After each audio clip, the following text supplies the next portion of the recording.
Hi students, welcome to Prasad educational info.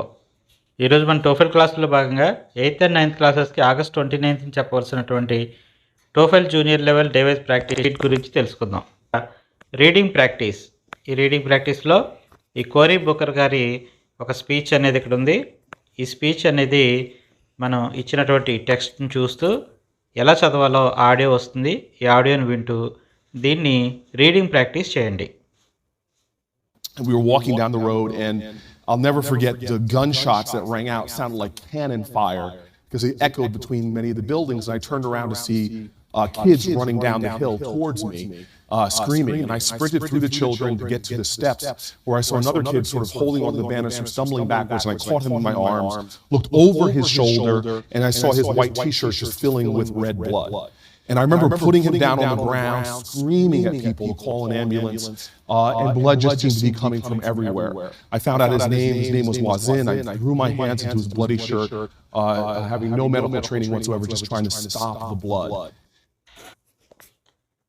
Next, reading comprehension.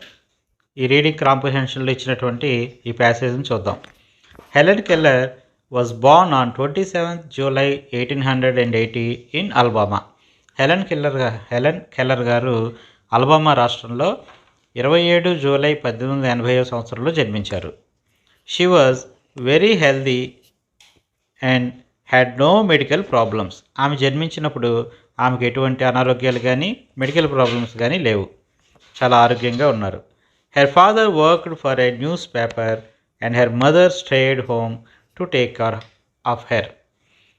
ఆమె father ఒక news పేపర్లో పనిచేసేవారు. And her mother stayed home to take care of her. ఆమె mother ఇంట్లో వద్దనే ఉండి ఆమెను జాగ్రత్తగా చూసుకునేవారు. She grew up on the family's large farm. ఆమె ఆ ఫ్యామిలీ యొక్క లార్జ్ ఫామ్లో పెరుగుతున్నారు. When Helen was 1.5 years old. ఆమెకు 1.5 సంవత్సరాల వయసు వచ్చినప్పుడు something unexpected happened and she got very sick. అనుకోకుండా ఆమె అనారోగ్యం పాలయ్యారు. For about a week she had a terrible fever and headache. ఒక వారం పాటు ఆమెకు విపరీతమైనటువంటి ఫీవర్ అండ్ హెడేక్ వచ్చింది. Doctor suggested she contacted scarlet fever or meningitis. ఆమెకు డాక్టర్స్ ఏమని చెప్పారంటే ఆమెకు స్కార్లెట్ ఫీవర్ వచ్చింది లేక మెనింజైటిస్ వచ్చిందని చెప్పారు. She survived. ఆమె ఆ ఫీవర్ నుంచి బయటపడ్డారు. కానీ but she lost her sight and hearing. ఆమె కంటి చూపుని అలాగే మాట వినడాన్ని కూడా వినికిడి శక్తిని కోల్పోయారు. అట్ ద సేమ్ టైం రెండింటిని ఒకేసారి కోల్పోవడం జరిగింది. ఇది హెలెన్ కెల్లర్ గురించి సంబంధించినటువంటి ఒక చిన్న ప్యాసేజ్. దీనికి సంబంధించినటువంటి క్వశ్చన్స్ చూద్దాం. First question, who was mentioned in this passage. ఈ ప్యాసేజ్లో ఎవరి గురించి చెప్పారు? Helen Keller. Next, where was she born. ఆమె ఎక్కడ జన్మించారు? Alabama. She fell ill at the age of. ఆమెకు ఏ వయసులో అనారోగ్యం వచ్చింది? Option C 1.5 years. She was sick due to. ఆమె అనారోగ్యానికి కారణం ఏంటి? Meningitis and scarlet fever.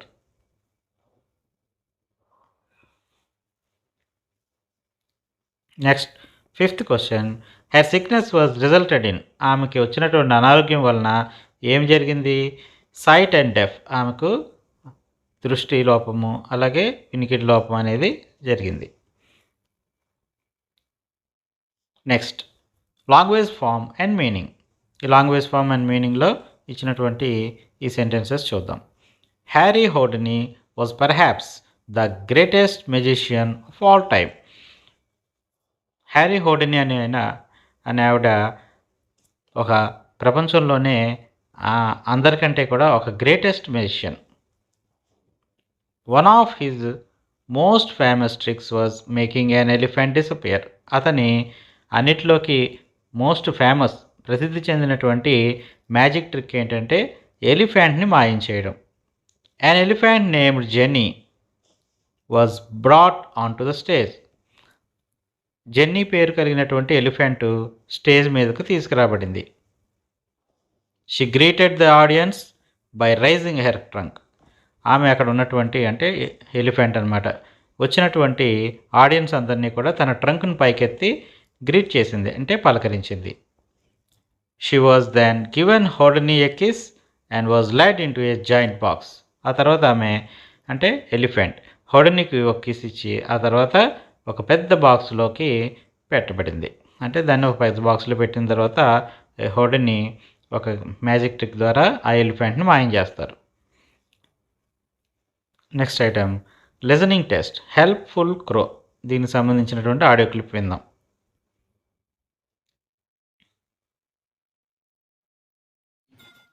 Helpful Crow. One day, a peacock was wandering in the forest in the mood to make some new friends. ఒక రోజున ఒక peacock అంటే నెమలి ఫారెస్ట్లో ఎవరినైనా ఫ్రెండ్స్ని చేసుకోవాలి అనే ఉద్దేశంతో తిరుగుతూ ఉంది. On the way, a crow asked the peacock to be her friend. దారిలో దానికి ఒక క్రో కనిపించింది. ఆ క్రో తనని ఫ్రెండ్ చేసుకోమని అడిగింది. No, you are not as beautiful as me. నువ్వు నా అంత అందంగా లేవు, నేను నీతో ఫ్రెండ్షిప్ చేయను అని పీకాక్ చెప్పింది. Said the peacock rudely. Further on, peacock met a fox. ఆ తర్వాత పీకాక్ ఒక ఫాక్స్ను కలిసింది, నక్కను. And thought, he looks handsome. The fox should be my friend. Fox చాలా అందంగా ఉంది, అందుకని ఫాక్స్తో ఫ్రెండ్షిప్ చేయాలి అనుకుంది. Not knowing the danger, the peacock walked toward the fox. Peacock జరగబోయేటువంటి ప్రమాదాన్ని గుర్తించక ఫాక్స్ వద్దకు వెళ్ళింది. The cunning fox caught the peacock. I am going to eat you. కానీ క్రూరమైనటువంటి ఈ ఫాక్స్ ఏం చేసిందంటే తన దగ్గరికి వచ్చినటువంటి ఈ పీకాక్ను పట్టుకుని నేను నిన్ను తినేస్తాను అంది. Said the fox. Peacock cried in a loud tone. Peacock గట్టిగా అరిచింది, ఏడ్చింది. The crow heard the cry of the peacock. కాకి తన పీకాక్ యొక్క అరుపుల్ని విన్నది. The crow called his fellow friends for help. క్రో తన యొక్క ఫ్రెండ్స్ అందరినీ హెల్ప్ కోసం పిలిచింది. And they attacked the fox and freed the peacock.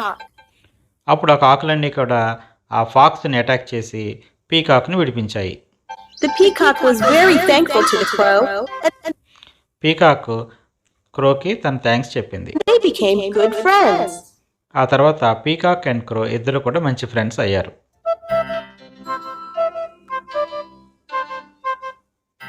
What did you learn from the story? ఈ కథ నుండి మనం ఏం తెలుసుకుంటాం? Everybody is important in this world. ఈ ప్రపంచంలో అందరూ కూడా ఇంపార్టెంట్, ముఖ్యమైన వాళ్ళే. We should not look at anyone by their outside beauty and judge them. వారి యొక్క బాహ్య స్వరూపాన్ని చూసి వారి గుణాన్ని మనం అంచనా వేయకూడదు. May have the widest of knowledge that anybody has. Respect everyone and be friends with anyone who is good. ప్రతి ఒక్కరిని కూడా గౌరవించాలి, ప్రతి ఒక్కరితోనూ స్నేహం చేయాలి. Shared my learning from the story. Thank you. See you soon. ఇదే ఈ కథ నుండి మనం నేర్చుకోవాల్సినటువంటి నీతి. Okay students, helpful crow story విన్నారు కదా. దీనికి సంబంధించినటువంటి questions. Who is searching for a friend? Friend కోసం ఎవరు వెతుకుతున్నారు? Peacock. Everybody in this world, ప్రపంచంలో అందరూ కూడా important. Next question is the fox is a fox ఎటువంటి యానిమల్? Dash animal. ఎటువంటి animal? Is a cunning animal. Next the crow helped the crow ఎవరికి help చేసింది? పీకాక్ హెల్ప్ చేసింది. Peacock. The peacock wanted to be A friend with. Peacock ఎవరితో friend అవ్వాలనుకుంది? Pox. Okay students, ఇది వాళ్ళ TOEFL class విన్నారు కదా. Next TOEFL class వినడం కోసం ఈ ఛానల్ సబ్స్క్రైబ్ చేసుకోండి. ఈ వీడియో మీకు నచ్చినట్లయితే లైక్ చేయండి, షేర్ చేయండి. అలాగే మీ అభిప్రాయాన్ని కామెంట్ రూపంలో తెలియచేయండి.